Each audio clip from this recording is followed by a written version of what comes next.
Thank you so much for spending time on my channel here. If you are here, then you probably want to learn more about how to improvise with more freedom and just make your improvisations sound better in general. So I've compiled the major 4 tips that I keep giving my students in my inner circle over and over again, and we are working practically with completing different tasks, how to get better, especially with these 4 components. And today I'm gonna introduce them to you. Awesome, so before we get started, I'm tuned to E standard. If you're following my content, I like to play in E flat usually, but for this lesson, I tuned to E standard to make it easier for you. I'm using a backing track that you'll find below here. It's a Santana style Latin groove in G minor, and we're just gonna use this groove as an example basically for you. Number 1, let's get better rhythmically. So let's see where a lot of you guys that are not beginners anymore but also not advanced improvisers yet, where you might be in terms of play. You're probably pretty fluid with playing bluesy style licks over the fretboard, right? You probably can play pentatonic licks and know the 5 pentatonic positions, and probably you have a fair technical ability to play lines in those pentatonics. But just guessing, it might be that your lines sound a little bit repetitive and you feel a little bit stuck playing the same thing over and over, and it feels more like you're noodling around rather than really saying something meaningful. Is that you? If that is you, then this lesson is going to be perfect for you. So let's get started. I'm going to demonstrate what that could sound like, what I just said, and maybe you can identify with it, or maybe you're already more advanced. I mean, that's even more awesome. Yeah?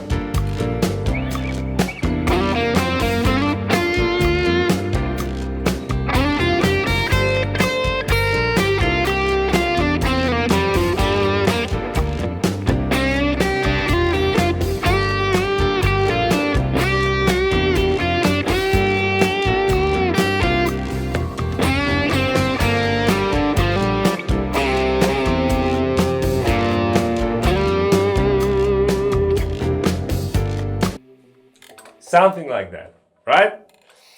So, did you notice anything that I was doing that was different than when I played early in the video? Well, you can make your guesses, but I'm going to tell you already. The main difference was that in this improvisation here, I was starting most of my phrases on beat 1.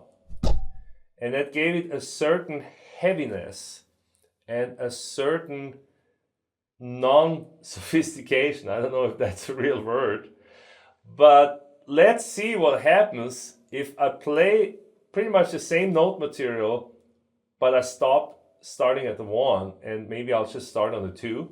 Let's see what happens.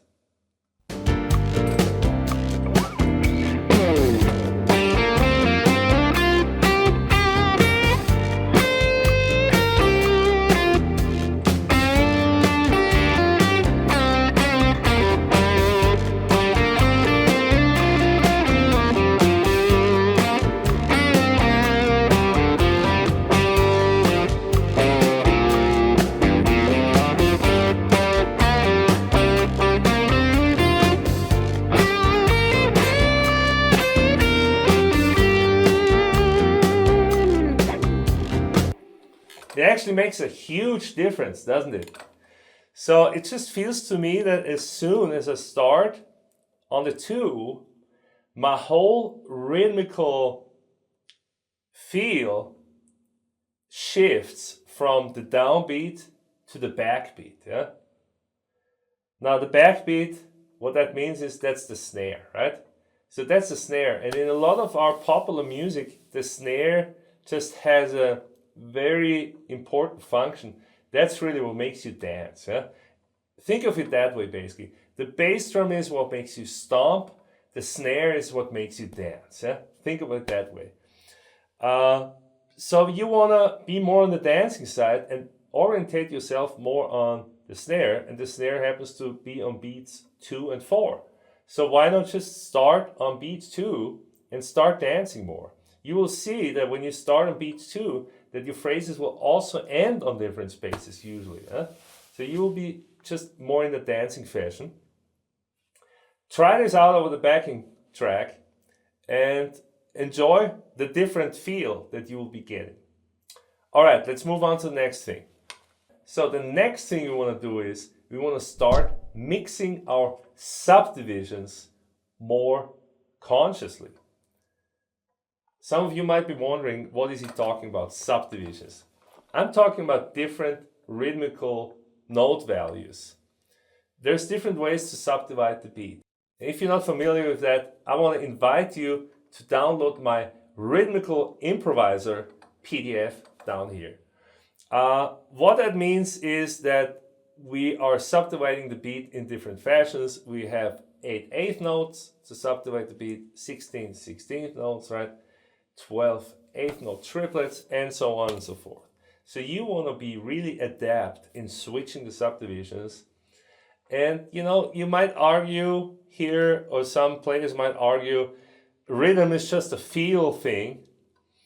Yeah, that might be true for guys like Hendrix or Stevie Ray or other relatively uneducated guitarists that just sounded great, and you can't argue with that. But if you are starting out and you happen to not sound that great yet, then that's not going to help you. And I want to give you stuff that can help you here. And studying the rhythmical subdivisions is really going to be a game changer for you. Yeah. So what I'm going to do now to show you this is I'm going to just take eighth notes. I'm going to take quarter notes and 16th. That's all I'm going to take here. And let's see how these 3 subdivisions alone can already put a different spin on my lines.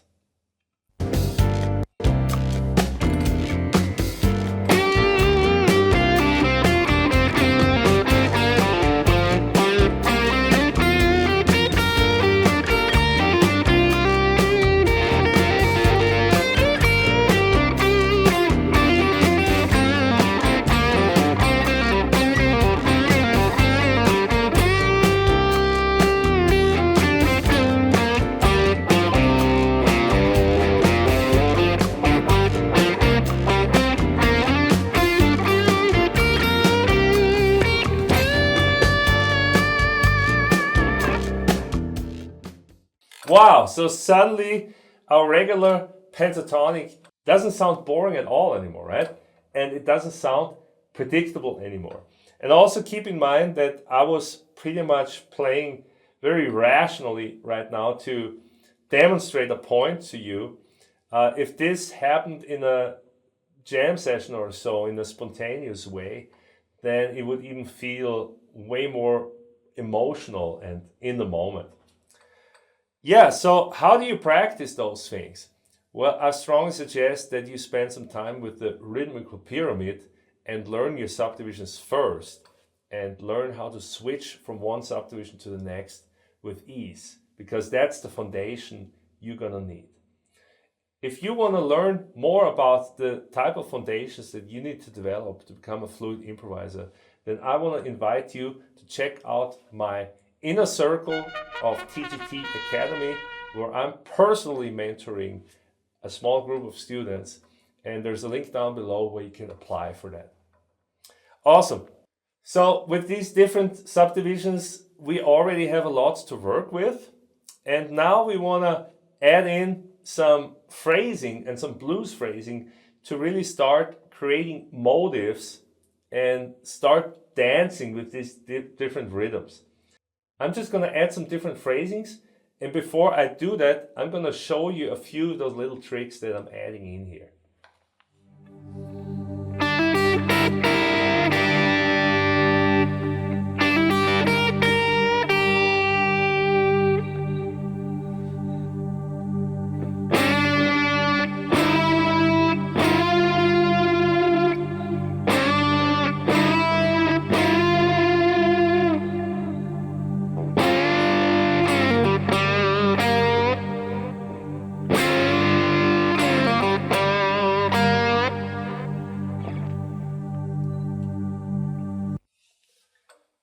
let's give it a go.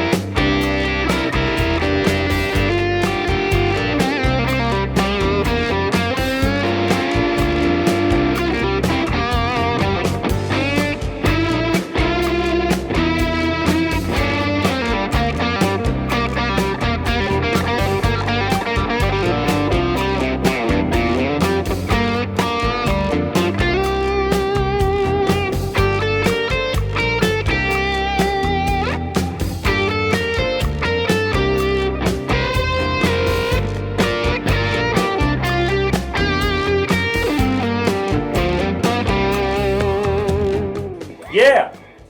Alright, so right here at the end, I didn't even think about it. Another little device snuck in, and I want to talk about that too. You might have noticed that I was playing.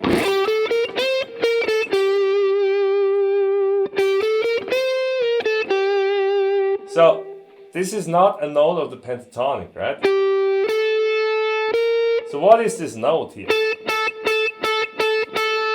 What is this note? This note is the first note I would add to the pentatonic in this playing situation, and it's the 9th interval. Yeah? So in G minor, what note would that be? That's one of the foundations that you want to develop to be able to just know all your intervals and know all the notes of every interval in each of the 12 keys. So the answer is, it's an A note. Yeah? So if you have the pentatonic, then you have an A here, right? You got an A here. You got an A here. You got an A here. So you want to be able to add in all those ninths into your pentatonic and also into your licks that you already know. Let's see how that works if we just focus on that aspect.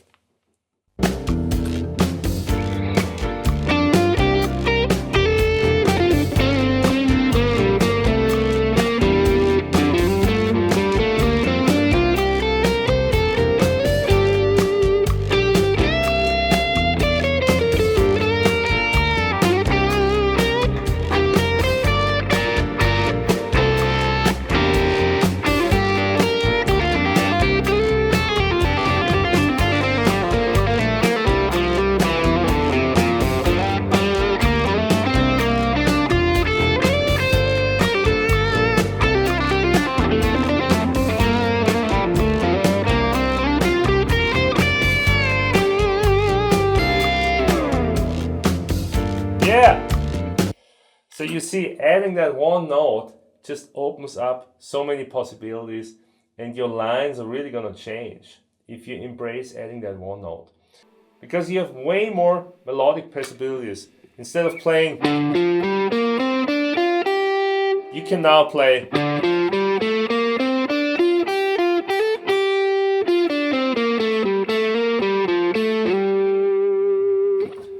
So the trick here is to not just play this scale up and down, but not even look at it as a scale, but instead look at it as a playful embellishment of the pentatonic.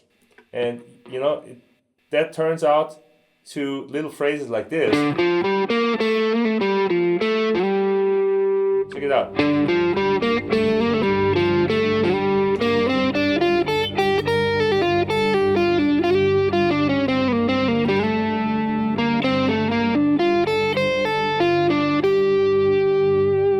You see the possibilities here? There's just a plethora of possibilities that are gonna transform your playing if you really embrace it. Cool. So those tips, I mean, they're already big game changers for your improvisation over this backing track or other backing tracks. But since you're here, would you like to hear another tip that I love to use over this kind of style. All right, so since you're here, I'm gonna give you one more tip that really gonna transform the way you think about playing phrases. And this has nothing to do with notes that you play. This has nothing to do with thinking really, but it has everything to do with feeling your phrases. And that tip is remember to breathe. And literally, when you play, you wanna be aware of your breathing and you wanna play your phrases with the natural phrasing of your breath. Think of a horn player, yeah? Or maybe some of you are horn players. You can only play so many notes before you run out of breath. Now on guitar, we don't have that limitation, so we could just play forever, but it's just not gonna be sounding very musically.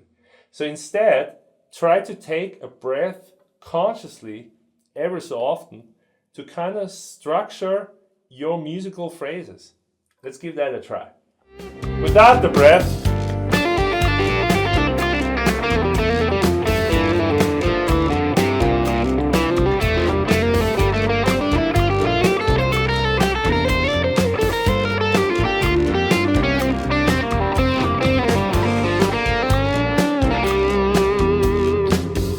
with the breath,